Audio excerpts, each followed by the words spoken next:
kami dari tim penyelamat Partai Bulan Bintang ya, dalam rangka ini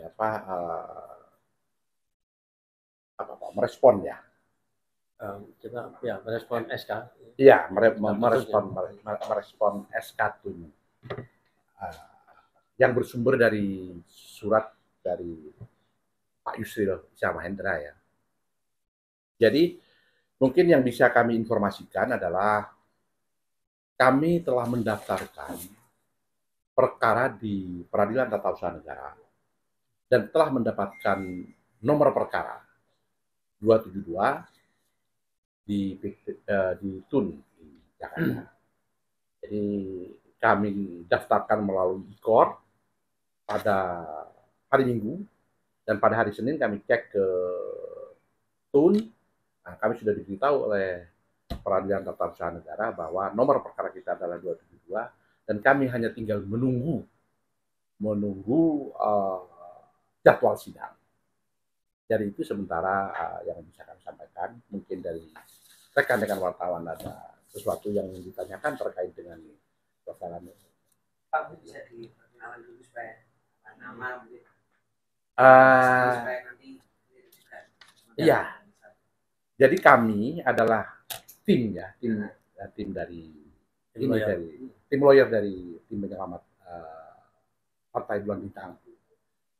Jadi Dr. T.M. Lutfi Yazid,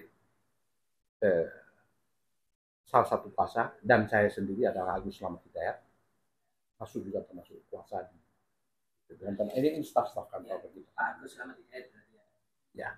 Pak, ini untuk datang ke PT UN sendiri itu pokok perkaranya apa Pak? Ini bisa diceritakan. Pokok perkaranya adalah bersumber dari surat penyurat, bukan surat menyurat ya, surat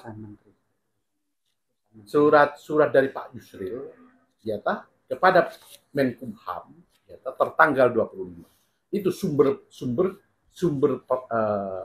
perkara, sumber persoalan yang kita gugat.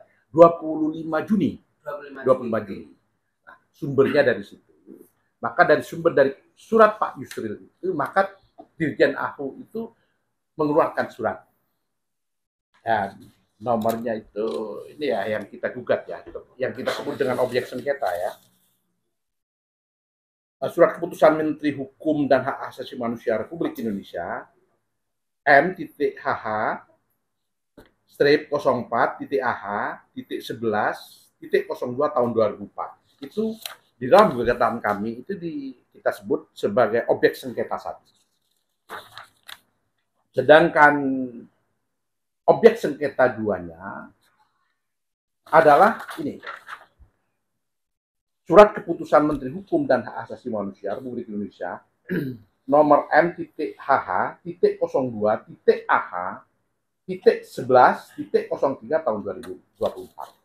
Jadi kami menggugat keabsahan daripada surat SK dari Menkumham itu untuk kita minta untuk dibatalkan.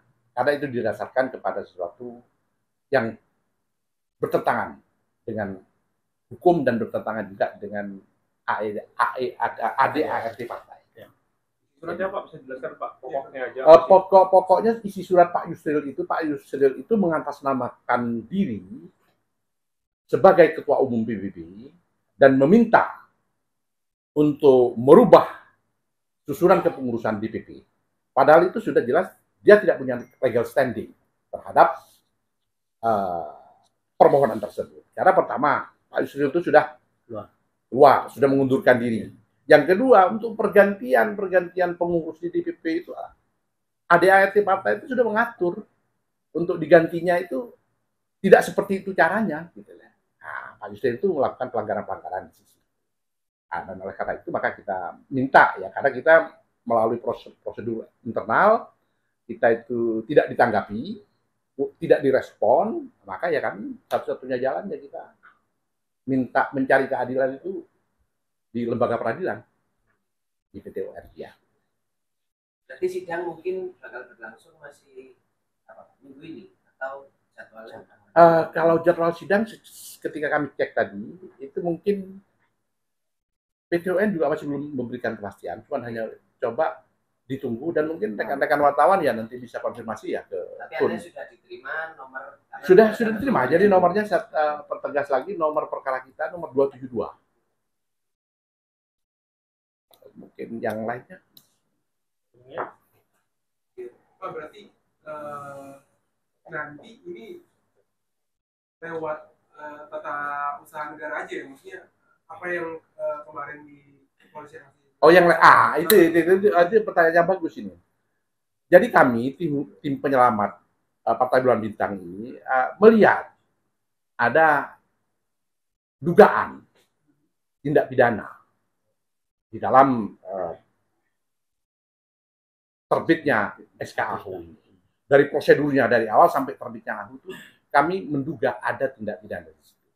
Sehingga tidak menutup kemungkinan kami juga akan melakukan proses secara pidana terhadap peristiwa tersebut. Dan juga mungkin juga akan kita lakukan gugatan secara keperdataan karena sudah merugikan para mantan pengurus yang lain itu dengan pemecatan yang unprocedural itu tadi. Berarti ada 3 langkah. 3 langkah yang akan kita lakukan. Ya. Jadi mungkin bisa ditambahkan oleh rekan kita. Saya Fuad Zakaria, Wakil Ketua Umum salah satu yang memang harus dilengser ya. Kira-kira seperti itu. Kami udah merapatkan ini juga dengan tim lawyer. Memang 3 langkah itu insya Allah kita jalankan.